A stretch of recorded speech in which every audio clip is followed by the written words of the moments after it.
Hello, it's Shelley Bortolotto speaking, and it's lovely to be with you today. I'm a life coach, and I love to come on and talk to people about just things, the concepts that I teach all my clients in our very first sessions. And today I want to talk to you about feelings. So here's quickly how it works. So we have a thing or situation happens out in the world. We have a thought about it, and that thought creates a feeling in our head and in our body. And from those feelings, we take actions. Now, here's where we get stuck. Sometimes we get stuck on that feeling line. So circumstance, thought, feeling, action, results. And if we're stuck on that feeling line, it's because we're coping with our feelings in one of the four ways. And there's four ways to cope with our feelings. We can react, we can resist, we can avoid, or we can process. So reacting looks like what you might see on a TV show, people screaming and yelling and slamming doors and running out of the room. Those are all ways we react to our feelings, and we do that sometimes. And then resisting can look like trying to do other stuff or pretending it doesn't exist or trying to push it down. And then avoiding can look like completely avoiding a situation at all, or overworking or doing overing of something else so that you're not feeling that feeling. Resisting and avoiding can look quite similar, and reacting is very, very obvious where you're hearing it out loud. And then the fourth one, so we've got react, resist, avoid, and the fourth one is processing. Now, processing is the quietest, most invisible of the ways to feel our feelings, but it is also the most powerful. So when we process the body, and I teach my clients to do this in our sessions, and they get incredible value in that moment out of it. So when we process a feeling, we close our eyes, we ask ourselves, where in the body is this feeling located? And then we color it in. So we give the feeling a location, a color, maybe a sensation or a vibration, maybe it has a shape. We find out where it is, and we bring our attention to that little picture we've created of what the emotion feels like in our body and where it is. And by doing that, what we're doing is we're allowing the emotion to physically vibrate through our body. So an emotion is literally, if you had to explain it to somebody that didn't know what an emotion is at all, you might say it's literally the body wanting to create vibrations and sensations. For me, that often looks like a wobbling lip. For other people, it can look like a tightness in the chest, or butterflies in the stomach, or a crunching of the eyebrows.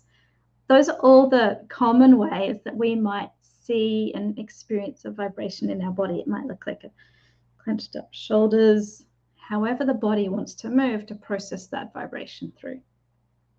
When we do it deliberately and on purpose, we gain control over it. So we can sort of do this process through the body. And once we've identified it and captured it and colored it in, we then breathe it out. So we breathe in through our nose, we breathe it out through our body. And that process of breathing it out lets the emotion go through the body, and it kind of processes out of the brain as well. And that helps us to not be so gripped in the thought that created that feeling. Now, that's one way of processing emotions, and it's very beneficial to do so because you can kind of let go of the thought, usually an unintentional or an unhelpful thought. But when you've let go of that thought, you might think, well, what do I think? So here's the really cool part. Once you've processed that emotion through your body, there's this little moment of time where you're sort of still in this exhaling, everything's gone out, and your brain is much calmer. What you can do is you can actually ask your body, do you have a benevolent message for me? Does your body want to give you a message? This might sound a little bit woo-woo, but when you try it and you actually get a message that comes from somewhere in your brain or your gut or your toes or wherever it comes from, it's very, very visceral and very real and very personal. So you might say, do you have a benevolent message for me? I'm ready to listen.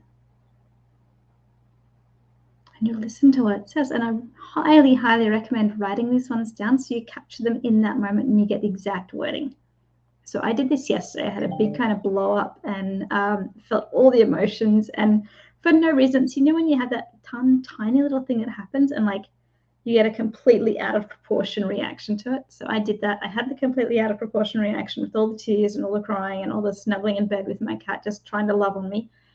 And I was like, okay, I can process the emotions. So I did so, and I gave it a color and went through my body. And then these are the messages I got. I got, you know how to fall, you know how to land. This is in response to me. I did 7 years of wakeboarding, so I literally know how to fall off the back of a boat or off the back of a rope at quite high speeds and fall into water and not hurt myself. So I literally know how to land.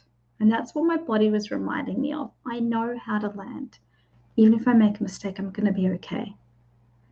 And the next one was 2 words, just keep going. And the third one was, the rewards are worth it.